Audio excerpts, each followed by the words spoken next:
Amén. Antes de pasar directamente a la palabra de hoy, voy a hacer un pequeño resumen de lo que estuve compartiendo la semana pasada, ¿ya? Para poder entender un poquito el enfoque que le vamos a dar a la palabra que el Señor nos quiere ministrar hoy. Amén. Amén. Así que vamos a orar primeramente. Señor amado, en esta mañana te damos muchísimas gracias, Señor, por tu presencia primeramente, que está en medio de nosotros. Te podemos sentir, sentimos tu paz, sentimos tu amor, tu misericordia. Señor, y en medio de tu presencia te pedimos que tú nos puedas hablar a nuestra vida, a nuestros corazones, Señor. Humildemente, Señor. Solamente te podemos dar nuestros oídos para que tú puedas hacer el milagro de transformar nuestros corazones por medio de tu palabra, Jesús. Pero eres tú, Señor, de donde proviene toda sabiduría. Eres tú la fuente del conocimiento, eres tú la fuente de la verdad, Señor, y necesitamos ser expuestos, Señor, a tu palabra, Jesús. Te lo pedimos en el poderoso nombre de Cristo Jesús, Señor. Amén. Amén. Bueno, para hacer un pequeño resumen, la semana pasada vimos un mensaje que se llama, le puse como título el eclipse de Dios, ¿cierto?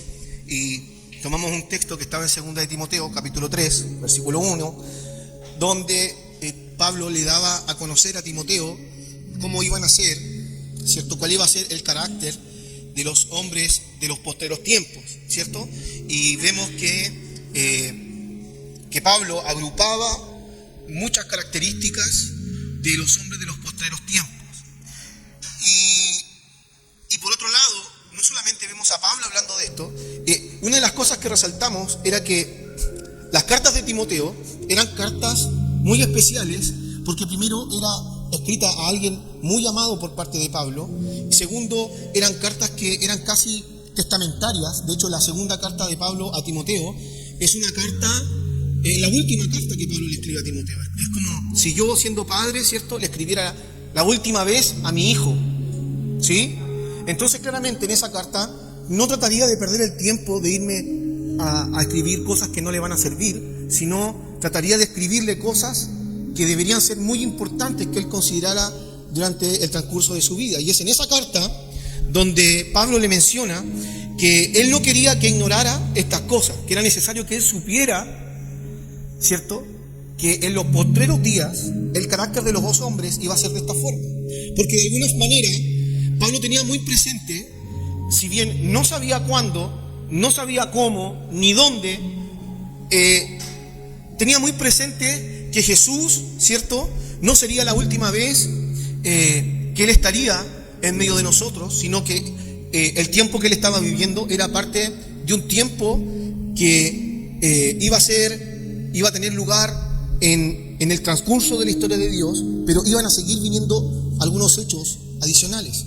De hecho, en Mateo capítulo 24, Jesús habla también acerca de estas cosas, acerca de las señales de los tiempos del fin, y la Escritura no ignora, no nos deja ignorantes en esta área, en este sentido, sino que vemos de alguna manera que si bien Dios desea que nuestra atención esté puesta primeramente en Él, en nuestra relación, también no desea que ignoremos los tiempos, ¿sí?, o los acontecimientos.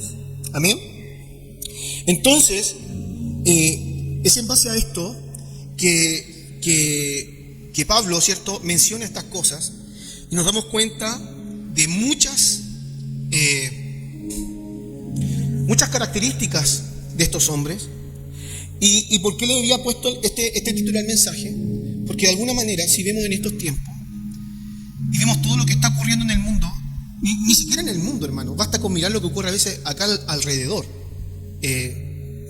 lo que ocurre en Villa Alemana, lo que ocurre en nuestros alrededores, y nos vamos a encontrar que cada vez, ¿cierto?, el carácter de los hombres no mejora, sino que cada vez hay más gente, hay más traición, hay más impetuosos, hay más calumniadores, hay más interperantes, hay más gente cruel. La maldad dice que aumentará, ¿cierto?, y el amor de muchos se enfriará, ¿cierto? Y lo vemos a diario, hermano amado. Entonces, a veces el ser testigos de estas cosas, y no solamente la iglesia, sino el mundo, hace que eclipse a Dios. ¿Y por qué digo que eclipse a Dios? Porque muchas veces la gente se pregunta, ¿dónde está Dios? En medio de tanta maldad, en medio de todo lo que está pasando, en medio de las cosas que a lo mejor usted ni siquiera se entera, pero están ocurriendo a diario, ¿ya? Trata de niños, mujeres abusadas, esclavizadas, y así un sinfín de cosas que en realidad nosotros vivimos, no nos sentimos afectados muchas veces porque no experimentamos esas cosas, ¿cierto? Pero no son cosas que nos están pasando. Entonces, de alguna manera, la gente se ve influenciada a través de este fenómeno, de que de alguna forma, en vez de que Dios aparezca radiantemente, ¿cierto?, iluminando con su justicia, con su poder el mundo, diciendo, oye, aquí estoy yo, ¿sí? Lo que vemos a lo largo de la Escritura es que lo que empieza a brillar, entre comillas, es la maldad del hombre. En vez de que sea Dios el que siga iluminando, ¿cierto?, el mundo, y la gente, entre comillas, y lo digo entre comillas, evolucione a ser mejor, parece que el mundo sigue en un sentido contrario, en una decadencia, ¿cierto? Por ejemplo, cuando uno ve y escucha las historias de los avivamientos, existe un avivamiento muy particular como el avivamiento de Gales. No sé si usted alguna vez escuchó del avivamiento de Gales, pero la historia de la iglesia habla de un avivamiento que ocurrió en Gales, ¿ya?, hace ya un siglo atrás, aproximadamente un siglo y medio atrás, y ocurrió que fue tal el grado de cómo Dios afectó un lugar que dice que los bares de Gales se cerraron, los burdeles de Gales no tenían clientes, que nadie asistía ya a los testigos de domingo, a los deportes, porque todo el mundo estaba enfocado en congregarse en Dios. Y ocurrió una transformación en la ciudad de Gales, importantísimo, hermano. Y a veces uno se queda con estos conceptos de avivamiento que sin duda son provocados por Dios y que de alguna manera generan una transformación, ¿cierto?, en las ciudades, y hacen que la ciudad pareciera transformarse para bien, ¿cierto? Las cárceles están menos saturadas, comienza a haber menos delincuencia. De hecho, efectivamente, la policía ya no tenía gente para tomar detenido porque el índice de robo había bajado por completo, ¿ya? Y a veces uno piensa que solamente Dios actúa de esa manera. Pero la verdad es que la Escritura dice que si bien Dios puede hacer lo que Él quiera, ¿cierto? En Isaías 46 dice que Él es Dios y que Él puede anunciar el porvenir desde un principio y Él puede hacer lo que Él quiera, ¿sí? Si bien Él puede hacer lo que Él quiera, pero la misma palabra de Dios establece que el hombre no evolucionará de una forma hacia mejor, como lo que ha ocurrido en estos avivamientos, sino que naturalmente irá en decadencia. Y cada vez la decadencia será mayor. ¿Amén? Y eso no lo podemos cambiar nosotros, eso está escrito, ¿sí? Entonces vimos cuáles eran los consejos de Pablo frente a Timoteo, pero lo más importante es que vimos que en realidad ese eclipse de Dios es un fenómeno que solamente puede percibir el que no está en Cristo. Porque para los que estamos en Cristo, la Escritura dice que el que es nacido de nuevo puede ver el reino de los cielos, ¿sí? Por lo tanto, los que están de alguna manera ciegos a la gloria de Dios no son los que estamos en Cristo, sino que los que estamos en Cristo tenemos la posibilidad y la oportunidad de seguir viendo al Señor, ¿cierto? Y experimentando su gloria. Por lo tanto, de alguna manera, si en alguna forma nuestra vida está o ha sido afectada por este fenómeno del eclipse de Dios, que de alguna manera a veces vemos las noticias, escuchamos la radio y decimos, oye, pero ¿por dónde va toda esta cosa? ¿Qué esperanza tenemos? Vivimos con temor, vivimos con miedo, ¿sí? En realidad, ese fenómeno no es para nosotros. Pablo le dice a Timoteo, pero tú persiste en lo que has aprendido y te persuadiste, a fin de que el hombre de Dios sea perfecto, enteramente preparado para toda buena obra. En otras palabras, Pablo le está diciendo a Timoteo, mira, el hombre va a seguir yendo en decadencia. Antes le estaba diciendo, aviva el fuego del don de Dios que está en ti. No te apagues, sigue adelante. Luego de decirle estas cosas, le está diciendo, pero tú persiste, no te decaigas, sigue adelante. Porque de alguna manera, para los que estamos en Cristo, nosotros seguimos viendo al Señor. Nosotros seguimos viendo al Señor y podemos ver a Dios cada día de nuestra vida, sus misericordias, su gracia. Yo de repente me levanto en la mañana, veo a mi chinita, ¿cierto? Que hoy día está de cumpleaños, la veo al lado mío y digo, wow, digo, el Señor es bueno. Digo, el Señor es bueno. Veo a mis hijos, veo que el Señor me ha regalado experiencias maravillosas con ellos, porque de repente son detalles, hermano. Son detalles que si tenemos nuestros ojos abiertos, usted lo va a ver la gloria de Dios en esas cosas. De repente voy subiendo la escalera y veo la puerta de la pieza del Maxi cerrada y tienen prohibido tener la puerta cerrada de sus piezas. Y yo digo, pero ¿cómo el Maxi? Y de repente voy a abrir la puerta y lo veo con sus rodillas dobladas, con música en la tele de adoración, orando al Señor. Y yo iba a entrar y cerré la puerta y dije, gracias, Señor, por regalarme esta oportunidad de verlo así.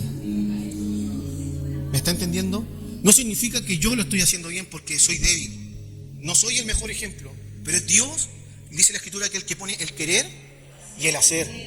Es Él, es el Señor, el que Él está obrando en sus vidas. ¿Me está entendiendo? Entonces, para los que estamos en Cristo, ese eclipse realmente no debería aparecer, pero muchas veces aparece.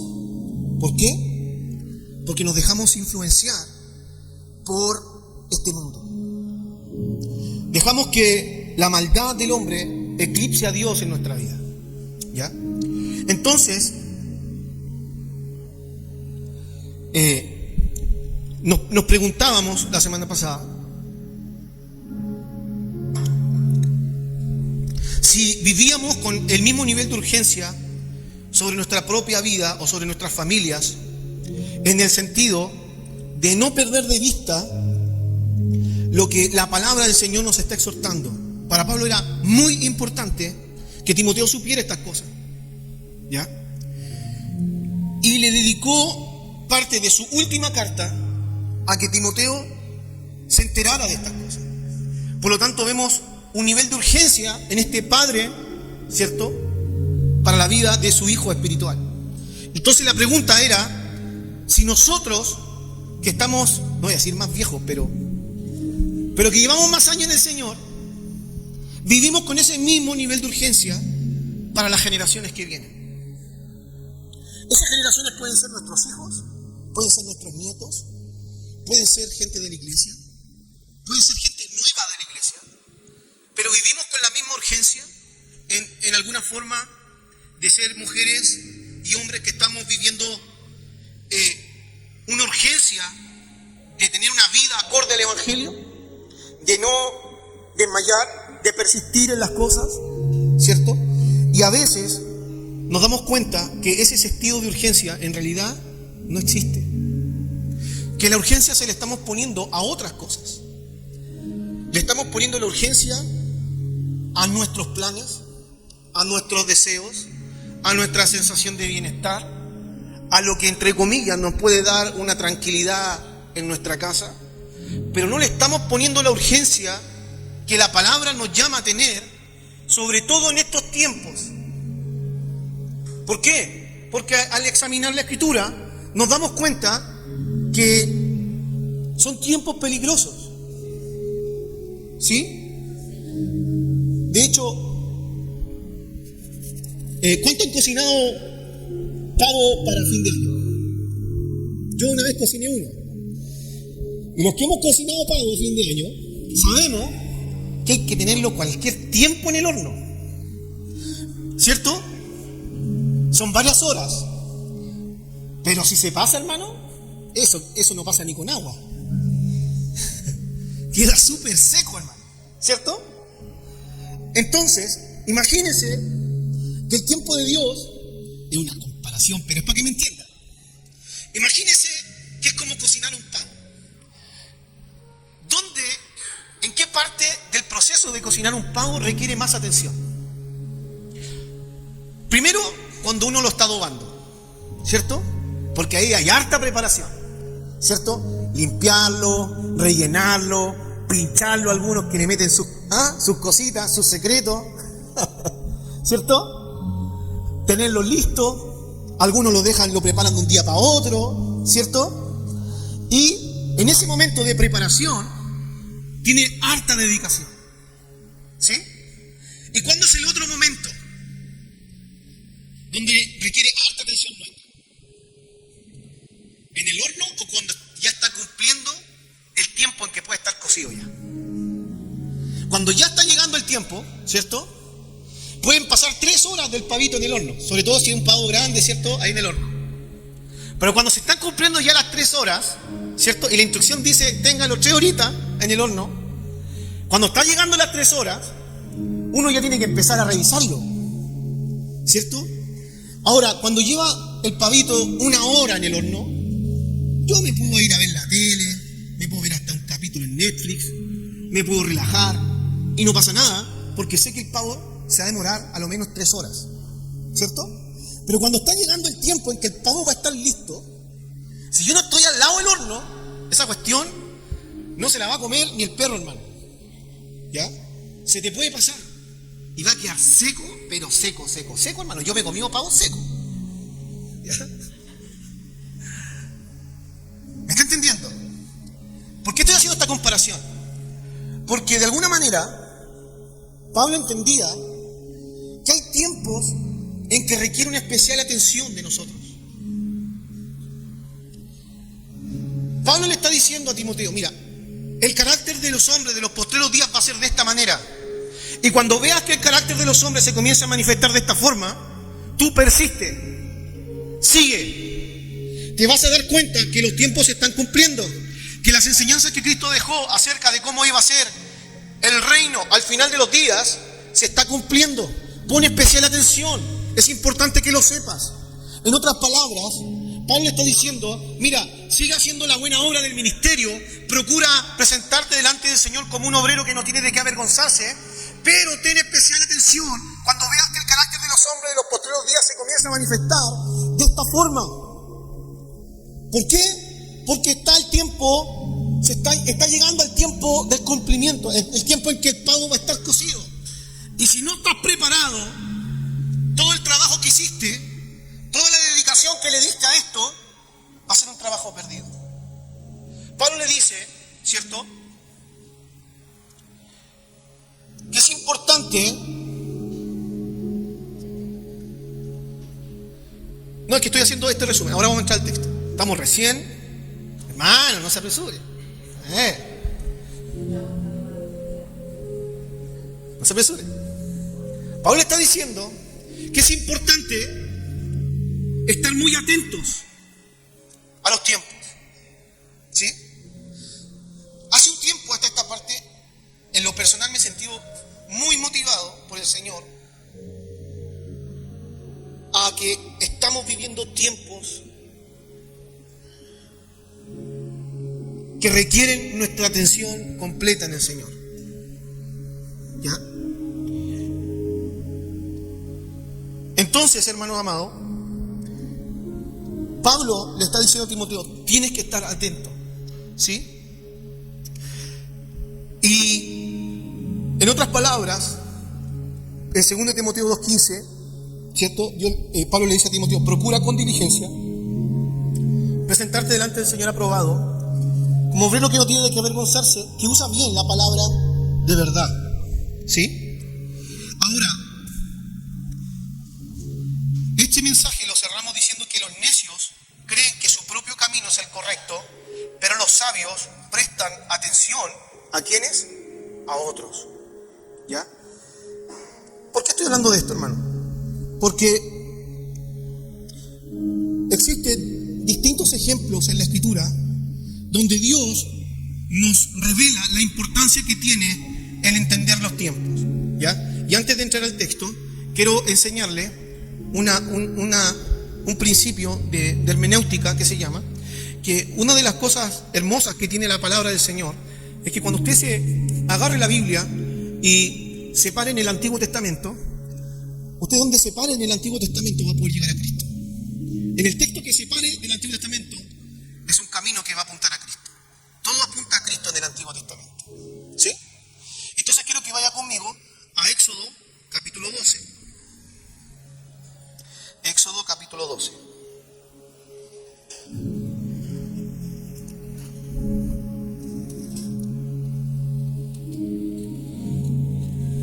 ¿Sí?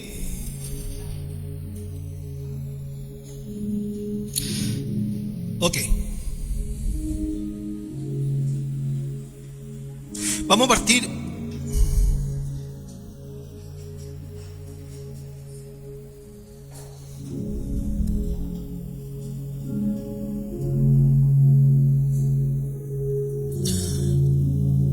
Vamos a leer un poco Éxodo capítulo 12, versículo 1, y dice: habló Jehová a Moisés y a Aarón en la tierra de Egipto, diciendo: este mes os será principio de los meses para vosotros.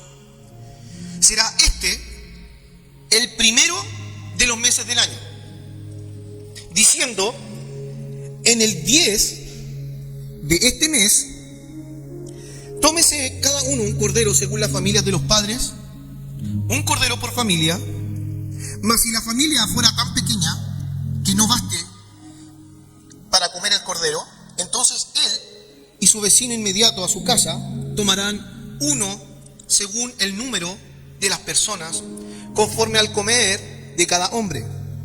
¿Cierto? Haréis la cuenta sobre el cordero. El animal será sin defecto, macho de un año. Lo tomaréis de las ovejas o de las cabras y lo guardaréis hasta el día 14 de este mes.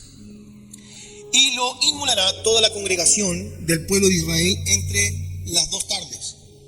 Y tomarán de la sangre y la pondrán en los postes y en el dintel de las casas que lo han de comer. Y aquella noche comerán la carne asada al fuego y panes sin levadura con hierbas amargas. Lo comerán. Ninguna cosa comeréis de él cruda, ni cocida en agua, sino asada al fuego, su cabeza con sus pies y sus entrañas. Ninguna cosa dejaréis de él hasta la mañana, y lo que quedare hasta la mañana lo quemaréis en el fuego. Y lo comeréis así, ceñidos vuestros lomos, vuestro calzado en vuestros pies, y vuestro bordón en vuestra mano, y lo comeréis apresuradamente. Es la Pascua de Jehová. Pues yo pasaré aquella noche por tierra de Egipto y heriré a todo primogénito en la tierra de Egipto, así de los hombres como de las bestias, y ejecutaré mis juicios en todos los dioses de Egipto. Yo Jehová, y la sangre os será por señal en las casas donde vosotros estéis. Y veré la sangre y pasaré de vosotros, y no habrá en vosotros plaga de mortandad cuando hiera la tierra de Egipto. Amén. Bueno, este texto, como la mayoría de ustedes saben, es un texto donde Dios está hablando a Moisés para poder culminar un proceso en el que Israel estaba viviendo en esclavitud en Israel. ¿Sí? Ahora, hay muchas cosas interesantes en este texto. Lo primero es que el que está hablando es Dios, ¿ya? Y eso es lo más importante. Es Dios hablando a Moisés y dándole ciertas instrucciones. Pero la primera instrucción con la que parte es algo que venimos hablando hace unos minutos atrás. Y él le dice, este mes os será el principio de los meses. ¿Qué es lo primero que Moisés recibe como instrucción de parte de Dios? ¿O qué es lo que Dios hace primero en Moisés? Marcarle un tiempo. Dios no le está diciendo a Moisés, mira Moisés, cuando te tinque, el día que se te ocurra, el día que en realidad sientas que esto es así, hazlo. No. Está diciendo, mira, yo tengo un plan y tengo un tiempo y necesito que tú entiendas cuándo lo voy a ejecutar. ¿Sí? Entonces, ¿qué nos muestra esto? Que los planes y los tiempos de Dios se ejecutan en su plena soberanía, independientemente si el hombre sabe o no sabe, o entiende o no entiende, ¿sí?, acerca de los tiempos de Dios. Dios le estaba dando a entender a Moisés que tenía un plan y le estaba diciendo, este mes os será principio de los meses. Es importante que lo entiendas. ¿Por qué? Porque en el 10 de este mes van a tener que tomar un cordero y le comienza a marcar días, ¿sí? Le comienza a marcar plazos. ¿Me está entendiendo? Porque el que está ejecutando el plan no es Moisés, no es Israel, es el Señor. Y los tiempos, ¿cierto?, los maneja el Señor. ¿Me está entendiendo? Entonces, usted va a ver siempre que Dios, cuando está haciendo cosas, siempre se encarga de revelar los tiempos. Siempre se encarga de hablarle al pueblo acerca de los tiempos. De hecho, en el libro de Ageo, como lo vimos hace unos mensajes atrás, Dios le dice a Ageo, ¿cierto? Dice, le habla a Israel y le dice, ¿acaso para vosotros es tiempo de que vuestra casa está artesonada mientras mi casa esté vacía? Vosotros decís que aún no es tiempo, ¿sí? Y Dios le habla acerca de los tiempos. En el libro de Esdras vemos a Daniel revisando los textos, ¿cierto? O en el tiempo de Esdras vemos a Daniel revisando los textos de Jeremías. Bueno, eso está en el libro de Daniel, pero es complemento de la historia, que entiende por los textos de Jeremías, por las profecías, que se cumplieron los 70 años de esclavitud. ¿Y qué comienza a hacer Daniel? Comienza a orar. Y llega el momento del cumplimiento en el libro de Esdras, ¿cierto? Y es Dios quien habla al rey Ciro de Persa, ¿sí? Entonces, tenemos que entender que Dios no es un Dios que se esconde del hombre. Dios no es un Dios que se está escondiendo para que nadie entienda lo que Él está haciendo. Siempre el deseo del corazón de Dios es que nosotros entendamos lo que Dios está haciendo. Dios no es alguien que se ande escondiendo, jugando las escondidas con nosotros. Dios es un Dios que se desea manifestar y que desea que lo veamos cada día de nuestra vida, ¿sí? Y una muestra más de esto es cuando Dios le está diciendo, a Moisés, y le está marcando un tiempo para ejecutar algo que es tremendamente importante y que va a marcar para siempre la vida de Israel, que es la celebración de algo que Dios va a hacer. ¿Sí? Recordemos que en la actualidad la Pascua es una de las fiestas más importantes de Israel, que mientras para uno representó muerte, para otros representó libertad. ¿Sí? Entonces,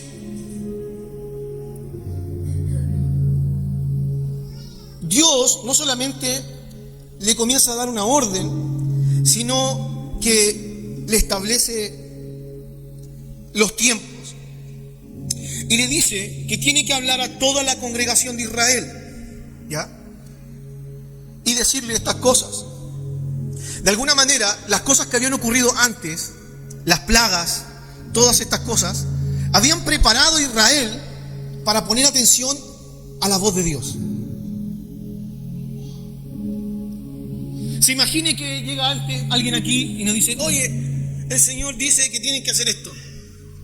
Y el tipo se va. Probablemente ni escuchemos, hermano. Lo segundo que haríamos es ver si lo que el hombre está diciendo es verdad. ¿Cierto? ¿Usted cree que a Moisés eso no le pasó?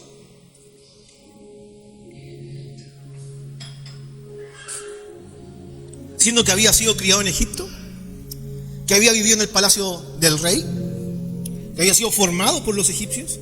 ¿Usted cree que Moisés llegó y dijo, oye, Dios me ungió y ahora escuchen lo que Dios tiene que decir a ustedes?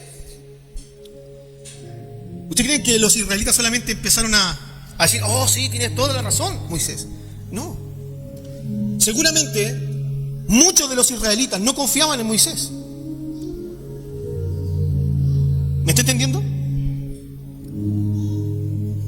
Y por eso, de alguna manera, todas las cosas que se profetizaron, todas las plagas y cada una de ellas, no solamente fue tratando el corazón de Egipto, sino que también fue comenzando a tratar el corazón de de Israel, para dar testimonio de que era el tiempo. Porque tenemos que entender que Israel tenía una vida hecha. Tenía su vida armada. Tenían sus casas, tenían sus crianzas, ¿sí? Acuérdense que cuando cruzaron el mar y se le acabaron las provisiones, ¿qué hizo Israel? Se comenzó a recordar y comenzó a murmurar contra Moisés, diciendo, oye, nos trajeron hasta acá para hacernos morir de hambre. ¿Se acuerdan cuando nos sentábamos a las ollas llenas de carne? ¿Sí? Eso es lo que tenían que dejar atrás. Por lo tanto, tomar una decisión así, de dejar la casa, de dejar todo lo que construido por generaciones, porque llevaban 400 años ahí, no era una decisión fácil de tomar. No era algo que decía, no, apareció Moisés, ya vamos, démosle. No, hermano. Era algo complejo para hacer en el corazón de Israel. ¿Y quién más que Dios sabía cómo hacerlo? De repente hay gente que dice, ¿y para qué Dios tuve que dar 10 plagas, hermano? A lo mejor con una bastaba. No, hermano, el hombre es porfiado. El hombre no le cree a Dios. Y Dios tiene que venir una y otra y 10 veces a mostrarle que es Dios el que está haciendo las cosas, para que nosotros nos sintamos en la confianza de desprendernos de ciertas cosas que no queremos soltar. ¿Sí? Entonces, Dios con estos eventos había preparado el corazón de Israel para esta instrucción, para este día. ¿Y cuál era la instrucción? La instrucción era en que iba a venir algo, en que tenían que prepararse, porque iba a haber un acontecimiento en que los que no estuviesen preparados iban a sufrir gran dolor. ¿Sí? Y le dice, ¿cierto?, que le dice Dios, háblale a la congregación de Israel.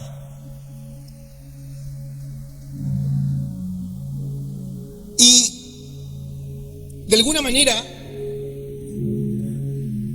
le comienza a instruir todo lo que tenían que hacer. Y dentro de las cosas es que tenían que tomar un cordero por persona. ¿No? Por familia. Ya. Ojo con lo que dije antes.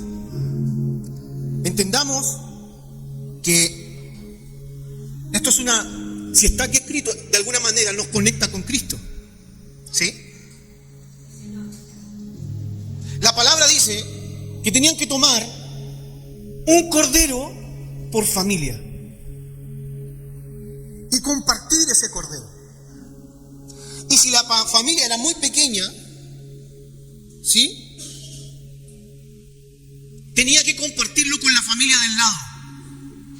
Acá hay varias cosas que aprender. Primero, un cordero de 1 año, para mi familia, yo creo que estamos con el Maxi y el Luciano, Yo creo que estamos faltando, que deberían ser un par de corderitos, ¿cierto? Pero para que usted se imagine, el propósito de esta instrucción no era disfrutar la comida. ¿Sabe cuál era la porción de cordero que le correspondía a cada persona aproximadamente? Porque no se podían comer todas las partes del cordero. Eran ciertas partes del cordero que podían comer. ¿Ya? No es como aquí, que agarramos el cordero, hermano, y que quede en huesos la cosa. De lo mismo de a dónde sea la carne, hermano, pero lo importante es que esto quede seco. ¿Ah? No. Dios, en todo lo que estaba instruyendo, se escondía un principio detrás de esto. Y dentro de esto hay un principio de que esta celebración ya no está entretenida la cosa. Ya no era la mega fiesta que me imaginaba. ¿Ah? No era el pernil del cordero, ahí, la costilla. ¿Sabe por qué? ¿Porque Dios era mezquino? ¿Porque no había suficientes corderos? ¿Por qué piensa usted que cuando Dios instruyó, Dios sabía que lo que le iba a corresponder a cada uno? ¿Por qué? ¿Por qué piensa usted que cuando Dios dio la instrucción, Dios dio suficiente un trozo del tamaño de una aceituna para cada persona? Porque Dios le estaba enseñando al pueblo que esto no se trata de ti. Esto no se trata de tu bienestar. Esto no se trata de tu placer. Esto se trata de mi obediencia. Esto se trata de mostrarte quién soy. Esto se trata de demostrarte que no necesitas darle saciedad a tu carne para vivir. Porque ojo con lo que estaba por ocurrir. Eso es muy importante. ¿Quién podía quedar saciado con un trozo de carne del tamaño de una aceituna? Nadie, por hermano, menos yo. ¿Me está entendiendo? Pero en Dios era suficiente para lo que iba a ocurrir. ¿Me está entendiendo? Entonces, no solamente bastaba la cantidad, sino la calidad, que tenía que ser un cordero sin defecto. Ahora sabemos que Cristo es el cordero. Cristo es la figura del cordero. ¿Sí? Cristo es la figura del cordero. Quizá para muchos, o para el pensamiento humano, hermano amado, lo que Cristo le ofrece al mundo es algo del tamaño de una aceituna. Algo que no me va a saciar. Para muchos, Cristo es algo que no me va a satisfacer. ¿Puede representar eso? ¿Cómo se sintió usted cuando le dije que el tamaño del trozo de carne que se tenía que comer era una aceituna? ¿Eso nomás? ¿No hay más? No, suficiente. El mundo ve hacia Cristo. ¿Y esto es todo lo que tiene que ofrecer? ¿Dónde está el vino? ¿Dónde está el plato lleno? ¿Dónde están las papas cocidas? ¿Ah? ¿Dónde está la fiesta? ¿Dónde está mi deleite? No. Una aceituna.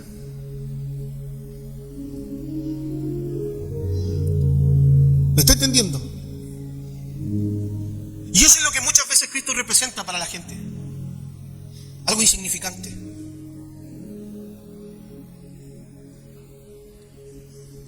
Pero tenía que ser perfecto.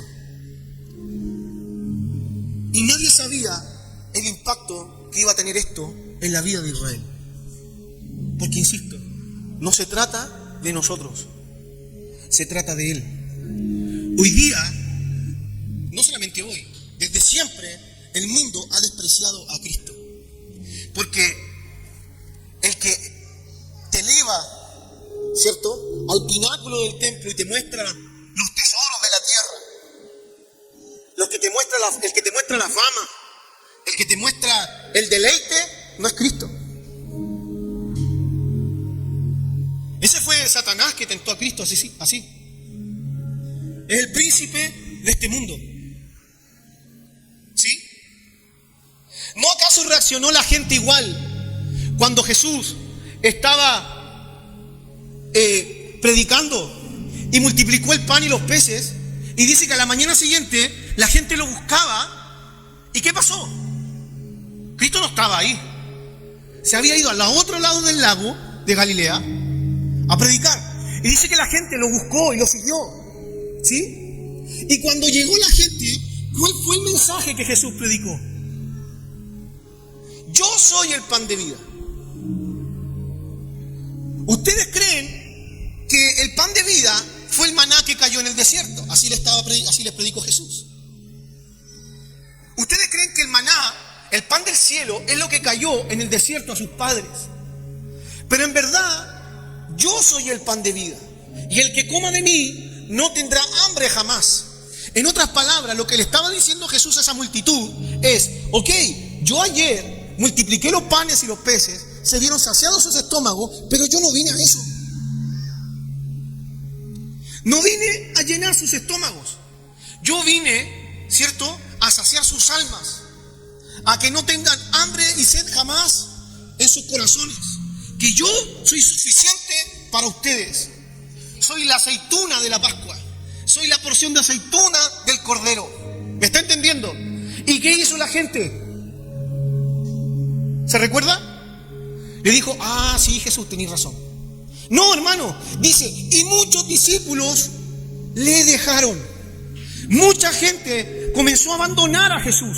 ¿Por qué? Porque ellos tenían el concepto de que Jesús tenía que ser alguien que viniera a transformar a Israel en este plano terrenal. Alguien que me hiciera vivir un mejor pasar. Alguien que arreglara mi vida. Alguien que viniera a solucionar mis problemas de esclavitud. Que viniera a pagar la deuda que tengo con Roma. Alguien que viniera y que castigara a los que me están oprimiendo. ¿Me está entendiendo? Y Jesús le estaba diciendo: no, al César lo que es del César. O sea, hazte cargo tú y responde como corresponde a las deudas que tú tienes, pero a Dios lo que es de Dios. En otras palabras, le estoy diciendo: yo no vine a suplir tus expectativas. Yo vine a ofrecerte lo que el Padre prometió. Y muchos dijeron lo mismo cuando nos enteramos que el pedazo de cordero era del porte de la aceituna. Ah. Y esto es. Y dice la Escritura que muchos le dejaron. Y dice que se dio vuelta a sus discípulos. ¿Y qué les dice? Y si quieren, váyanse ustedes también. Hablando a los 12. ¿Y qué le responde Pedro? Señor, ¿a quién iremos? Si solo tú tienes palabras de vida. ¿Me está entendiendo? Entonces, volviendo al texto, Dios estaba estableciendo un orden de las cosas para mostrarle a Israel que lo que Dios viene a ofrecer puede parecer algo insignificante, algo que no te va a saciar el estómago, algo que no te va a hacer vivir un momento, o no está enfocado en hacerte vivir una vida plena. ¿Me está entendiendo? Ahora, no significa que no podamos tener una vida plena, porque los que estamos en Cristo Jesús la tenemos, porque Cristo está con nosotros y Él es suficiente. ¿Me está entendiendo? Pero Dios estaba revelando de esta manera. Y dice, ¿cierto?, que de alguna manera, ¿cierto?, lo van a guardar hasta el día 14 de este mes. Y siendo elegido entre el resto del rebaño, el cordero tenía que ser separado 4 días antes del sacrificio.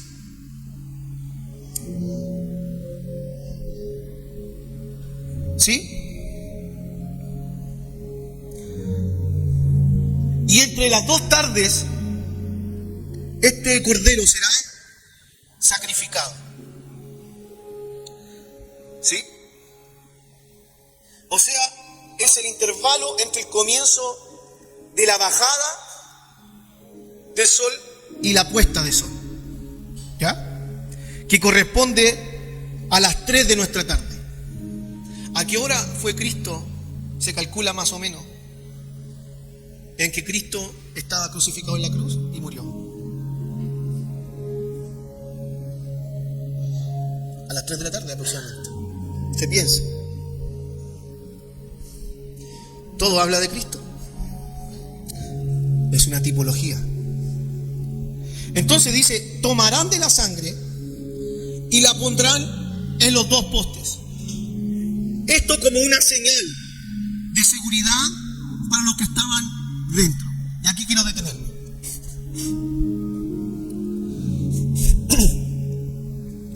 Algo doloroso, algo importante ocurriría aquel día, ¿cierto? Algo importante ocurriría aquel día. Y para aquel día, su pueblo tenía que estar preparado. Porque el que no estuviese preparado iba a sufrir las consecuencias de aquellos, ¿cierto?, que no iban a estar preparados. ¿Me está entendiendo? ¿Sí? Y aquí quiero conectar con un pasaje de la Escritura.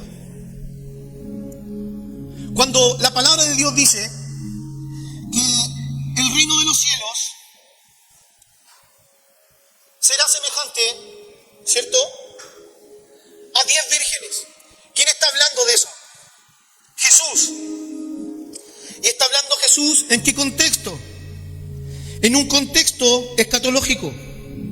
Jesús está hablando en un contexto donde está hablando acerca de las señales del fin. ¿Me está entendiendo? De hecho, en Mateo capítulo 24, Jesús predice la destrucción del templo. En Mateo capítulo 24, versículo 3, Jesús comienza a hablar acerca de las señales del fin, las cosas que van a venir antes del fin. Y en Mateo capítulo 24, Mateo capítulo 25, Jesús habla de la parábola de las 10 vírgenes y dice, y comienza diciendo, entonces, esa conjunción es una respuesta, es una consecuencia a lo que ya venía hablando de las señales antes del fin. Entonces, el reino de los cielos será semejante ¿a qué cosa? A 10 vírgenes. Y usted conoce la parábola, ¿cierto? De 10 vírgenes que tenían que estar, ¿qué cosa? Preparadas. Amén. ¿Cómo tenían que estar los israelitas en el día de la Pascua? Preparados. Pero, ¿quiénes estaban preparados? La sangre del cordero, ¿dónde tenía que estar puesta? ¿En los dinteles de qué? De las casas. ¿Y la casa qué representa? Las familias de Israel. ¿Cómo se celebraba la Pascua? En familia. ¿Sí? El cordero, ¿cómo se tenía que compartir? En familia. ¿Me está entendiendo? Por lo tanto, si hacemos una tipología de los tiempos finales, entendiendo que la Pascua, entendiendo que Cristo es el Cordero, entendiendo que requiere un tiempo de preparación para un evento que viene a acontecer, tenemos que entender que Cristo no solamente, o Dios no solamente le estaba pidiendo a Israel que cada uno se preparara personalmente, sino que la familia tenía que estar preparada. ¿Aló? La familia tiene que estar preparada. Y el mensaje de hoy tiene que ver precisamente con la obligación que tenemos nosotros como cristianos de que nuestras casas estén preparadas. De que en nuestras casas se comparta el Cordero.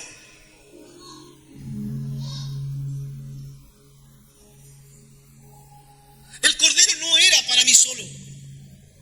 Yo me podía salvar, ya me como el cordero solo, pinto el dintel de la puerta. No, el cordero se tenía que compartir en familia. Y no solamente en familia. Si el cordero era mucho, se tenía que compartir en 2 familias.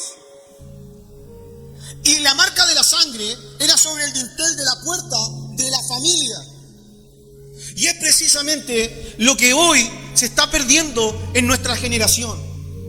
La importancia de la familia. Que Dios en aquel tiempo en aquel acontecimiento era importante que se entendiera que el Cordero se comparte primeramente en familia, que la salvación venía primeramente en que yo y mi casa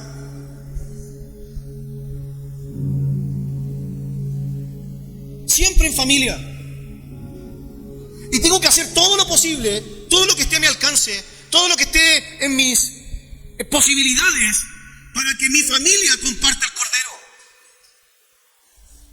No da lo mismo si nuestros hijos no quieren compartirlo. No da lo mismo.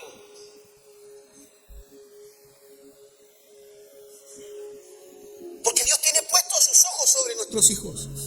¿Por qué? Porque son la próxima generación. Yo sabía que esa próxima generación era la que iba a entrar a conquistar. Por eso era importante preservar la vida de esa generación. ¿Me está entendiendo? Entonces, hermano amado, de la misma manera en que aquí hay varios puntos que cobran un valor importante de conexión escatológica. Primero, en que la Pascua necesitaba una preparación. Como las vírgenes necesitaban estar apercibidas. Segundo, el evento ocurriría durante ¿qué periodo del día? De las 24 horas. ¿Durante qué? Durante la noche. Y la Escritura siempre ha asociado la noche a un tiempo de oscuridad, a un tiempo de maldad, a un tiempo de ausencia de luz. Y ojo, y esto no es que el pastor Jorge se está mandando la media bola con la... No, hermano. Jesús, en la parábola de las 10 vírgenes, está estableciendo que el reino de los cielos será semejante, y lo está comparando y lo está hablando en consecuencia de la explicación y la enseñanza que le están dando a sus discípulos de los tiempos del fin. En que los tiempos del fin serán como una noche, porque la maldad se multiplicará, el amor de muchos se enfriará, el carácter de los hombres de los postreros días será caótico, hermano. Pero las vírgenes tenían que estar preparadas, tipológicamente como el Cordero, tipológicamente como los hombres y mujeres preparados, compartiendo el Cordero en sus casas, con la sangre del Cordero puesta en sus dinteles de las puertas. En otras palabras, el que nos guarda en este tiempo es el Cordero. El que me guarda de lo que está ocurriendo, de lo que el mundo está viviendo, de la conmoción, de la confusión que existe reinante en este tiempo, es el Cordero. Es compartir el Cordero en nuestras casas. ¿Me está entendiendo? Por lo tanto, hermano amado, no es una mera coincidencia, es que todo apunta a Cristo. ¿Por qué? Porque la historia continúa, hermano amado. La vida no se acaba hoy y no se acaba mañana. Esto continúa y el plan de Dios sigue en obra, hermano amado. Y estoy seguro que estamos viviendo tiempos en que Dios está provocando cosas en la iglesia y necesita que entendamos que tenemos que estar apercibidos, preparados como familia. Como familia, hermano. La noche ocupa un lugar importante dentro de la narración. La noche también ocupó un lugar importante dentro de la elección de Aarón. ¿Se acuerda cuando Dios le dice a Moisés que va a escoger y va a dar por señal a quién iba a escoger para ser el segundo a bordo? ¿Se acuerda? Que le dice que tome 12 varas, ¿cierto? De cada príncipe de Israel y las meta al tabernáculo y las haga pasar, ¿qué cosa? Una noche. Y cuando termine la noche, entre en la mañana siguiente y la vara que esté reverdecida, esa será la señal. En la vara que haya vida será la señal. Los que pasen la noche será la señal. Como en el día de la Pascua, los que pasen la noche compartiendo el cordero con la sangre del cordero en sus dinteles, celebrarán la vida. Como las vírgenes sensatas que pasen con sus lámparas encendidas, celebrarán al esposo. ¿Me está entendiendo? Entonces, la connotación de la noche nos habla precisamente de cómo se darán las cosas en los tiempos que Dios está revelando. Y estoy seguro que en el tiempo de la iglesia estamos viviendo un tiempo de oscuridad, de mucha oscuridad en la humanidad. Amén.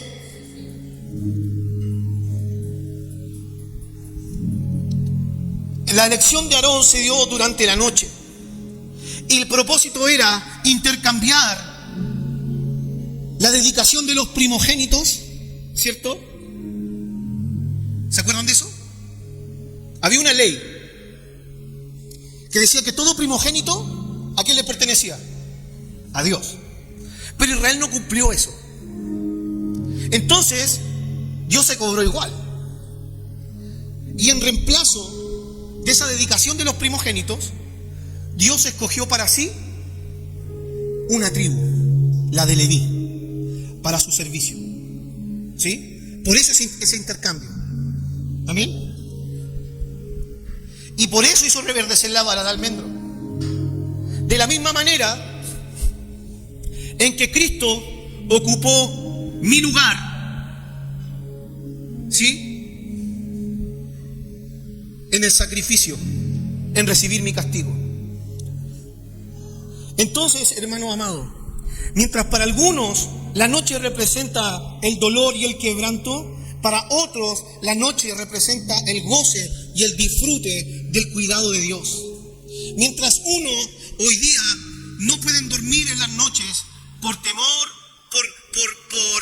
porque a lo mejor se sienten desprotegidos, otros no pueden dormir bien quizás porque se sienten intranquilos, otros podemos dormir tranquilos porque estamos en Cristo, porque los dinteles de nuestras casas están con la sangre del Cordero como señal, porque estamos en Cristo.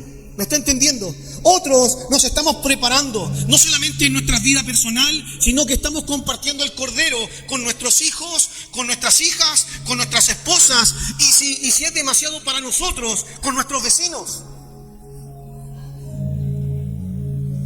Pero es necesario que entendamos que tenemos que estar viviendo una vida preparada. Una vida preparada. Tenemos que estar preparados, tenemos que ser una iglesia preparada.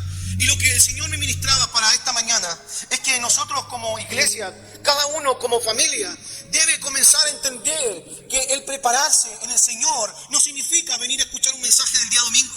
Significa que tenemos que vivir el Evangelio en nuestras casas, ser compartido con nuestros hijos, compartirlo con nuestros esposos, con nuestras esposas, compartirla con nuestros vecinos, y que la sangre del Cordero sea la señal puesta en el dintel de nuestra casa y que todos vean que estamos siendo guardados por la sangre del Cordero. ¿Me está entendiendo? Es la forma de prepararse. De otra manera, hermano amado, las consecuencias que podemos vivir solamente Dios las conoce. Pero hoy día estamos llevando solamente el Evangelio a un plano personal. Que le demos a Cristo solo para mí. Y que la gente le achunte si es que soy cristiano por un testimonio. O le achunte o me termine preguntando, oye, ¿y tú eres cristiano? No, hermano, así no se evangeliza. Se evangeliza mostrando a Cristo en los dinteles de nuestras puertas, presentando a Cristo entre medio de nosotros, siendo luz en medio de las tinieblas, teniendo nuestras lámparas encendidas en medio de la noche. ¿Me está entendiendo? Independientemente que podemos sufrir crisis, que podemos quedarnos dormidos, como dice la parábola de las 10 vírgenes, que todas durmieron. No somos perfectos, pero nuestras lámparas tienen que seguir encendidas, porque el esposo viene. El esposo viene. El otro día me preguntaban, papá, ¿cuándo Cristo viene? No sé. Puede ser hoy, puede ser en 100 años más. Pero cuando venga, tenemos que estar listos. Tenemos que estar listos. Mi familia tiene que estar lista. Pablo le dice a Timoteo, y con esto termino: 2 de Timoteo.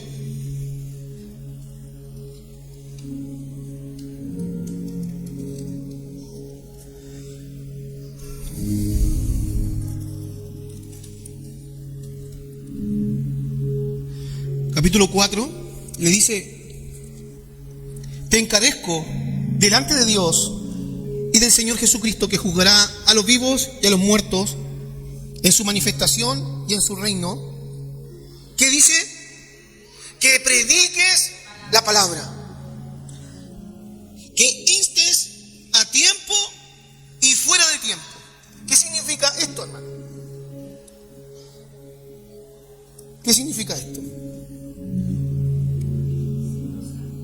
Sea o no sea oportuno. Que seas urgente, que prediques celosamente, a tiempo y fuera de tiempo, es decir, en todas ocasiones. Mira, te pueden considerar atinado o desatinado, pero predica. De eso está hablando Pablo. De eso nos exhorta la Escritura. No es que estoy esperando la oportunidad, el momento. Y Pablo dice: no pierdas el tiempo. A tiempo y fuera de tiempo, da lo mismo, porque la obra la hace el Señor. Tú tiras la semilla, pero el que da el crecimiento, te dice la palabra, es el Señor. Entonces, a veces uno dice: es que no quiero incomodar. A tiempo y fuera de tiempo. El problema no es tuyo, el problema es de Dios. Si le incomoda la palabra, hermano, a todo hombre le incomoda la palabra. Al hombre en sí mismo no puede soportar la verdad de Dios, la rechaza. ¿Me está entendiendo? Entonces, da lo mismo si tu discurso es oportuno o inoportuno. ¿Me está entendiendo? Pero lo importante es que tenemos que predicar la palabra. Y dice: redarguye, reprende y exhorta con toda, ¿qué? Paciencia. No, es que la otra vez me mandó a freír mono. Sé paciente. Con toda paciencia y doctrina. Dos cosas. No vayas a transar la doctrina porque no te quieran oír. En otras palabras, no vayas a predicar otro mensaje porque lo que estás predicando no es agradable. Entonces prediquemos otra cosa para que sea agradable. ¿Sí? Es que voy a llegar por los problemas. ¿Tenés problemas? Busca al Señor por ellos. No, predica con paciencia, pero también con doctrina. No cambies el mensaje, porque el que convence de pecado, de justicia y de juicio, dice la palabra, es el Espíritu Santo. No soy yo. ¿Me está entendiendo?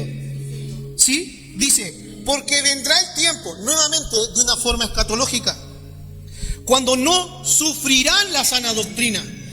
¿Qué significa sufrir la sana doctrina? Va a llegar el tiempo en que el mundo no va a escuchar a Cristo, no va a querer escuchar de Cristo, y los que predican a Cristo van a terminar predicando cualquier otra cosa con tal de que los escuchen. Dice: por lo tanto, va a ser más común escuchar mensajes que no estén centrados en una sana doctrina. O sea, va a ser más común escuchar mensajes con falsas doctrinas que escuchar mensajes de sana doctrina. Eso se va a volver lo común. Vaya a TikTok, póngase un minuto a escuchar lo que la gente predica y se va a dar cuenta que hablan cualquier disparate. Vaya a YouTube y no sabe a quién escuchar.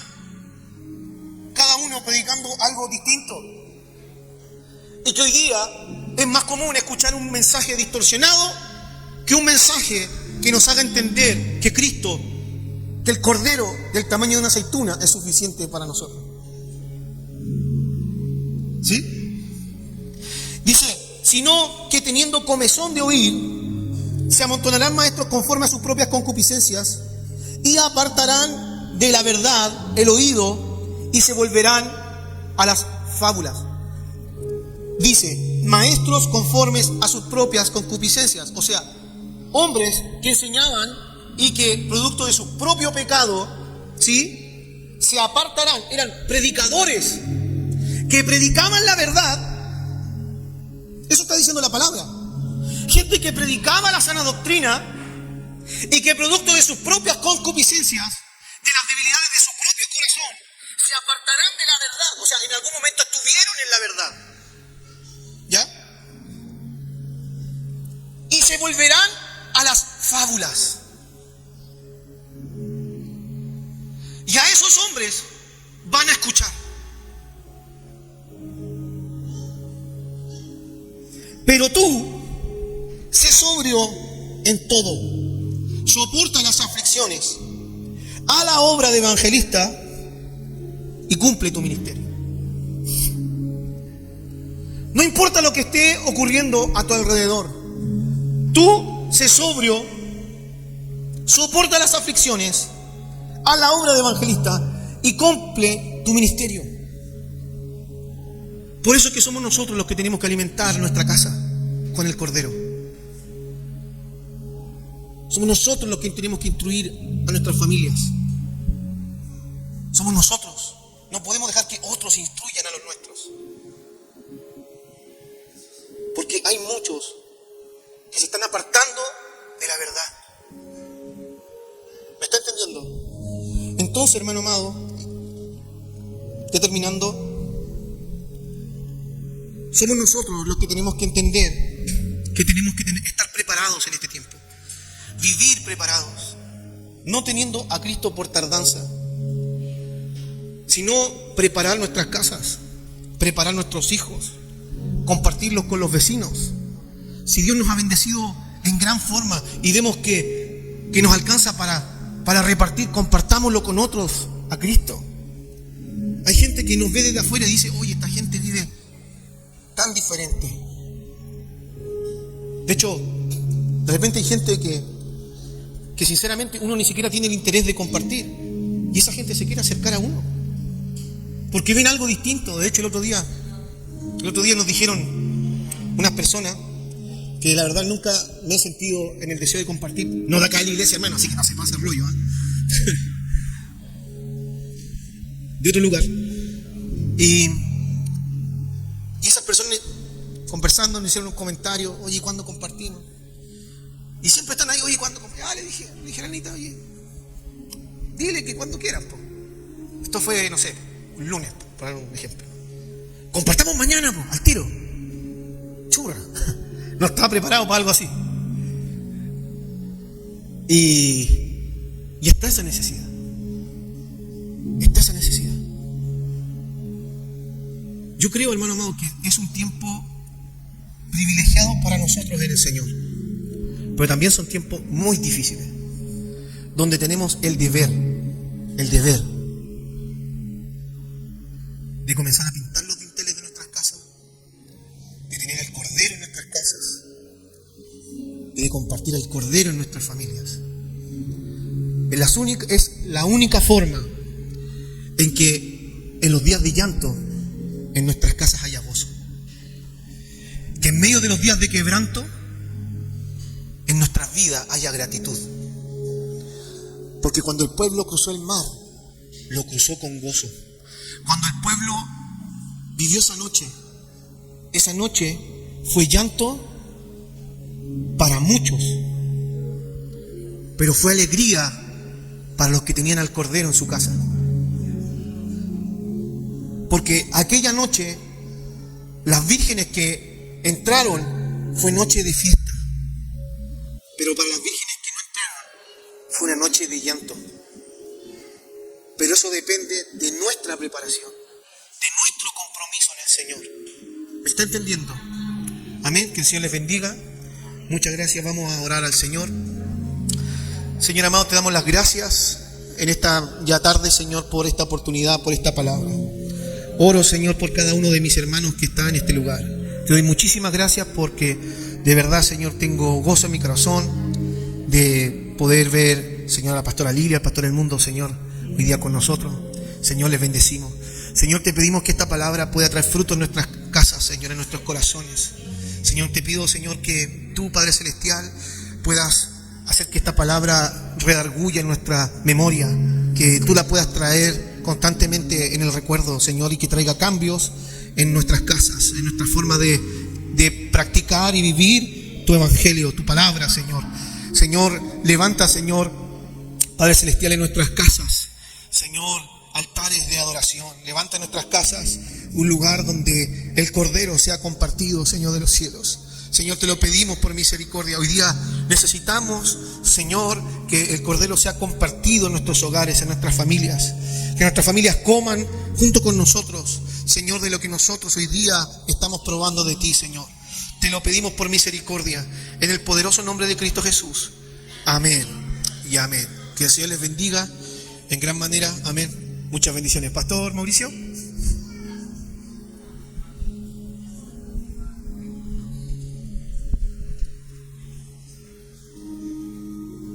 Amén. Que el Señor nos bendiga. Amén. Sea muy bendecido en esta mañana. Amén.